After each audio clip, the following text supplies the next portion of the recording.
Hello, business podcasters. I am joined by Josh Ho, founder and CEO of Referral Rock, a software platform that helps companies run end-to-end referral programs with frictionless sharing, nudge reminders, and rewards customers actually care about. Josh also hosts the Searching for SaaS podcast, where Josh and his co-host Nate share fresh perspectives on the stages of building software as a service businesses.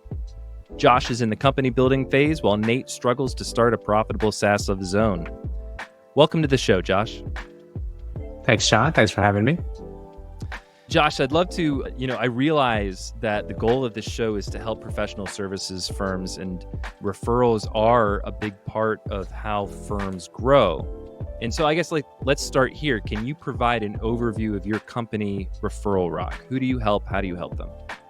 Sure. So usually help, I would say, larger companies. So if you're talking about professional services, it's once you're probably getting into where you have, multiple associates or you have multiple offices. It gets a little bit outside of the one-man shows with their assistants and whatnot, because I think as you know, as well as I do, for professional services, word of mouth is just massively powerful, right? So, and which leads to referrals, right? Is like that. If you talk about, people kind of talk about them as both sides of the coin. Most of the time when someone is saying word of mouth, like, oh, how do you get business? It's word of mouth. It's usually, you talk about it from the business perspective where you're receiving word of mouth, right? And what Referral Rock does is it kind of takes that little nugget of word of mouth that you have, and especially as you get to be a bigger business and you really want to scale it, right? Because all the techniques I think we'll talk about today are pretty basic in terms of, are you asking for a referral? When are you asking a referral? How are you asking for a referral? And I think those run very popular and easy among, salespeople, service people, individuals and proprietors, and smaller businesses alike. But for us, once you get into scale, I have marketing automation systems, I have CRMs. And I think at a certain point, when you're maybe 5, 6 people, 10 people, you start to go, maybe I need a CRM instead of this spreadsheet, right? So that's where we kind of step in. It's when you have more digital touch points, because we help automate this process of asking for referral, tracking the referrals, managing the rewards, instead of just, if you have 5 or 10 a month on your own, you can handle it yourself with a spreadsheet. But once at scale, that's where we come in. That's where a managed service or someone helping you design a program or change campaigns and whatnot, it's where our software really sings. Okay, so you're not just a software platform. You do offer managed services to help set up these referral programs for your clients. Yeah, that's a big part of it that we figured out early on. Is a lot of people are interested, but they don't know what rewards to set up. They don't know how to potentially prevent against misuse or fraud or whatnot. So we obviously have best practices sort of built into the platform to help you get started. But even more so, how many people that have a CRM are actually technical enough to kind of go in there and set it up, right? There's a whole industry around Salesforce admins and whatnot that everyone loves to kind of hate needing consultants to set up your systems and ERPs. But we try to do that for people because we will talk to the Salesforce admins and get it all connected. Because most people buying are either, a business owner themselves or are a marketing leader or a marketing rep or that type of thing. And they may not be the most technical, and all of the software needs to connect to all these different touch points. So we help them with that technical aspect. We help them design the rewards and programs.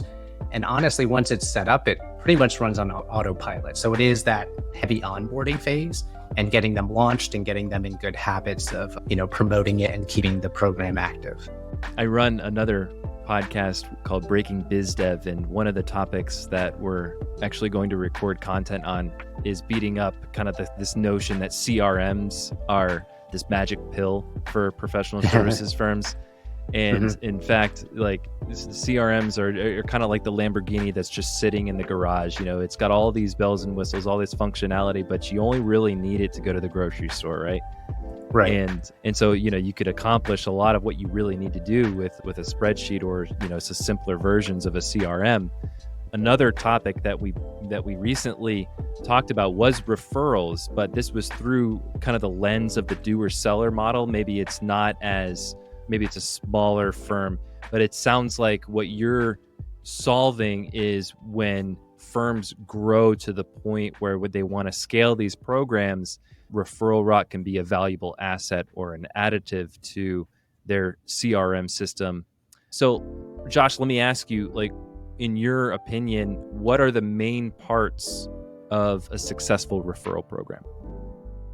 I mean, everyone starts with the incentive, right? And the offer type of thing. So that is a key part, but I don't actually think that's the main part.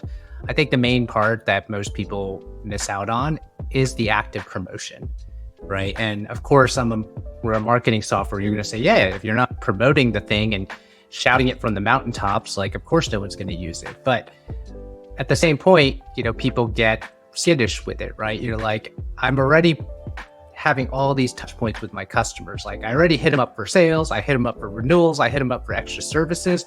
Like, do I want to ask them for another thing, right? One of the mental models I always think about with this is it's a little different. You're actually, if you're doing it right, the referrals are not asking them to do something for you. It's not like asking for a sale, right? Where you're kind of taking a little bit from them and it takes some energy from them. Oftentimes, you can ask more often and you can put these in the bottom of your footers of emails and things like that. It's almost like just a gentle reminder that, hey, you like us, we like you, and do you know anyone else that could, help the three of us all together, right?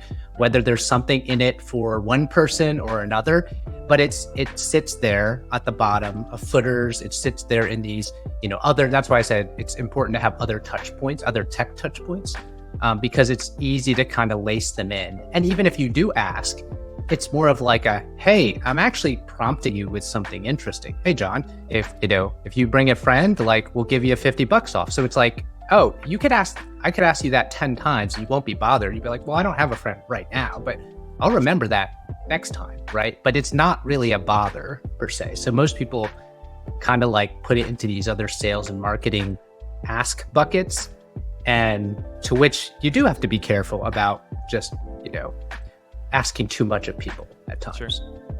Well, I like that you bring up, I call it a trust triangle, Mm-hmm. where, there's your firm, there's the client that you want to go after, and then there's the person that you're asking to make the referral. And when you ask someone to make a referral, that's an opportunity for them to not only reciprocate value to you, but making that referral to their point of contact could be a deposit of value into that relationship for them too. So it's not always an ask. It could be an opportunity for your client to add value to their network as well. I know the word is now very in vogue, but I used to think of it more as a prompt versus a ask, right? So it's more of like a prompt for action versus necessarily like I'm asking you to do something. It's more of like hey, it's a suggestion, it's a prompt, and you can choose to take it on or not, but it's not that big a deal. If anything, you just want to be reminded that that's around. Well, let's shift gears a little bit. So Sure. I'd love to talk about your Searching for SaaS podcast and your experience as a podcaster. So you launched Searching for SaaS in February of 21. Do I have that right? I believe that's accurate. Yeah, we hit 100 episodes like a couple weeks ago. Yeah, that was a very interesting episode. You and Nate recounted some of your experiences hosting the podcast, some of the fun games that you played and all that. That was really fun to listen to. I guess, like, thinking back, why launch a podcast in the first place? At that time, it was twofold. So one was I was already talking with Nate every so often, and as you mentioned at the top of the podcast, he's a little earlier in his software SaaS journey. So it's helpful, to have a mentor, a guide type of thing. And we were already connected in a Slack group. So we were talking every once in a while, and he's super bright. He's super curious. And I just thought it'd be, I love nerding out about this stuff and thinking about, how would I have done things differently, or prompted with different problems? How would I solve them? So you kind of get that mix of just talking about, what's going on and what you're both passionate about. So it was that. It was to help him, honestly, and he was a person that wanted to be helped with this stuff. And I enjoyed talking on podcasts and things like that. So I was like, hey, you know what? Let me give this some more practice. Maybe I will try to say less ums and ahs and whatnot and use this as my own workshop for more public speaking or more PR related opportunities. In addition to just learn about the medium. I'm an avid podcast listener. And so what better way to kind of explore and understand something you enjoy by kind of doing it yourself? I had a conversation with Aaron Wyke a few months ago about his podcast, and that was one of the big benefits that he saw from his show was giving him clarity of thought and being able to kind of sharpen different messages that maybe he was going to take out to the speaking circuit. He could kind of test them out on his podcast and kind of refine that message. So it sounds like that's a little bit of the benefit that you've seen from hosting your show is being able to kind of clarify your thoughts. Would that be fair to say?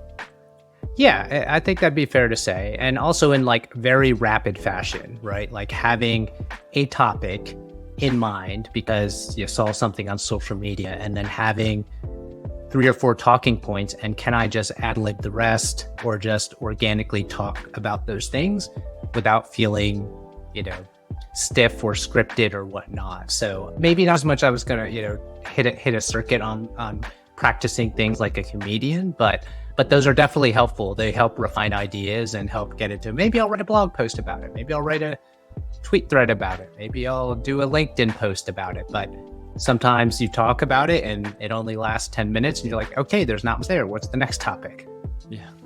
Yeah, that's true. Yep. Well, it gives you a safe space to kind of follow those ideas to those natural conclusions, right? Do you think the podcast has helped Nate in his development of his product? Or, well, I guess what is Nate? Sure. What is Nate's product? What is SaaS is he building? So he's probably gone through at least 3 or 4 different ideas over the course of this time period. So now we're about 3 years later. And honestly, a lot of it has been, I think, him self-discovering like the types of things he liked. And in different parts of over the course of doing the podcast, acting more as a mentor, I would give him like tasks, be like, all right, no coding, but like do some research, like go to these forums, go to these places and try to find a problem or try to find, get yourself embedded in a community and like understand what's really going on. What are their pain points? What is it like to be them? And maybe you're the guy that is a software guy that can come in, make a service or solve a problem for them. So, but like he naturally just wants to go, oh, I think that's a problem and I'm going to build it and see if people will come, right? That's the typical trope of I think a software developer trying to be an entrepreneur. But yeah, so he's gone through a couple iterations. I would say he's learned a lot about himself, a lot about marketing, and he's had a couple little things that have gained some traction. And he also realized what he does not enjoy. So certain markets he was trying to work on, and he's like, it was fun to build the tool, but I don't really like this industry. But he's open to trying selling and marketing. So he's definitely rounded out his skill set, I would say. I like that. So it's a documentation of both yours and Nate's journey as you're building your companies and your software platforms. What role does the podcast play in your business? Honestly, not very much for mine, because we are targeting our audience. And I think this is part of marketing 101, right? Like being aware of what stories you're telling and what audience would appreciate that, or what it would resonate, who it would resonate with. And it was meant for sort of that indie hacker, software developer type of person, mostly because someone could probably relate very much to Nate's journey and wanting to go from Nate's journey to my journey type of thing. So yeah, so when I realized, and we've known this for a while, as I described Referral Rock, like small businesses that are 1 or 2 person shops, or a startup, honestly, are not necessarily great customers to have, right? They usually don't have money. They usually have very a small set of resources, whether it's time, people, and whatnot. And they're always kind of like running around trying to catch fire of different things. So they are not a good fit, mostly because we started with, hey, we take that little essence of word of mouth and we amplify it, right? We do all these other little automations and try to get the timing right with automated asks, build it into like templates for salespeople, whatnot, stuff like that. But you don't need that when you're just starting out. You may not have any word of mouth. You're still trying to build the product that even has any interest. So that's one of those common fallacies. Like everyone thinks, oh, I'm going to be like Dropbox, and if I have a referral program, it's like, yeah, that's not what made them successful. They made a really good product, then they layered on a referral program that had great timing with a great ask for the right person. Like you get 100 megabytes, I get 100 megabytes. Like that's a perfectly aligned whole, but it wasn't the reason they grew like a weed. They had to have that product part first, and that's the common fallacy. Interesting. Well, I guess like let's get back to your experience running the podcast. What's one thing maybe that you've learned or experienced doing this podcast that maybe you didn't expect when you first started, or maybe it caught you off guard along your journey? What's something that stood out to you? So if I was to track back a bit, like some of the things I was hoping it would grow a bit more. We have I think a decent audience, and they come in and out depending on phases, but it's not going to be a, top 100 on Spotify or anything like that. And I think when Nate and I sat down, probably, I'd say maybe it was like 6 to 8 months in, we just made sure we were on the same page, that was not the reason we were doing this. And to really go back to, hey, this is the reason we started, but what's the reason we're continuing? So, and I think that helped us stay on the same page with it, because the podcast can be great for building rapport, right? So we have a lot of like loyal listeners that then chime in on Twitter and whatnot, and just people that are interested in your journey, or interested in you, or just interested in just like having more of a depth of a relationship. But oftentimes they may not even want to ever have a call. Like they just kind of like being a fly on the wall. So, but I think it's been helpful to recognize that the growth and the like getting business out of it for either of us was not the main goal. And when we took that back and we're like, we just enjoy having these conversations and pick topics that we hope other people would enjoy to hear about, and that's sort of our North Star. And that once we decided that, we actually stopped any other additional motions that made it arguably more painful, right? Like at a certain point, we stopped doing intros and outros, and our editing, instead of editing out all the ums and ahs, we use Riverside like you, and we just go in there after the recording. We essentially do the audio balancing and export it out to and hit noise reduction and export it out to an MP3 and upload it and schedule them. And then we got on a different cadence. We started to do it every other week, because sometimes every week felt, a little more laborious, or we didn't always have something to talk about. Yeah. But we essentially honed it in to keep to that beat of what was important to us. It was important that we're talking at least every couple of weeks, and if we had something interesting to talk about. So we moved everything else around, regardless of what other people would say on best practices. That was one thing that stood out to me when I was listening to your show, and you said that you put more focus on editing for ease and consistency, or optimizing for ease and consistency on your product. I like the way that you phrased that. Where do you take the show from here?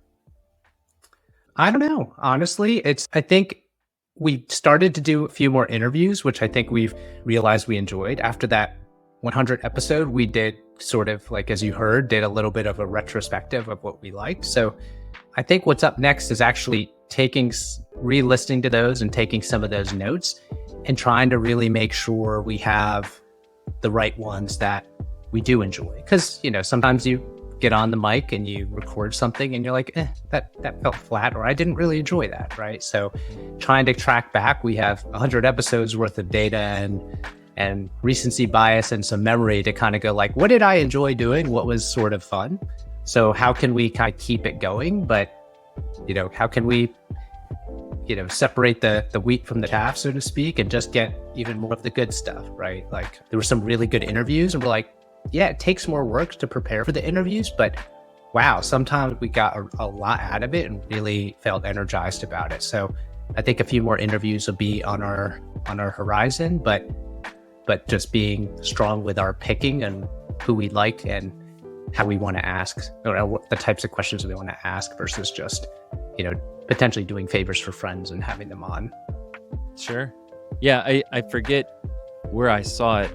It might have been on Twitter. There was a statistic that showed of the top 100 podcasts, 79% had guests on their show to some degree. So whether it was just guests every episode, right, or infrequent guests. But yeah, I can see how that would be applicable to your show, right? You bring on other founders, builders, folks that are building different software platforms and asking them about their journey, maybe something that's standing out to them. So is that what you're thinking about in terms of the kinds of guests that you want to bring on? I think so. So we recently had Chris Savage on.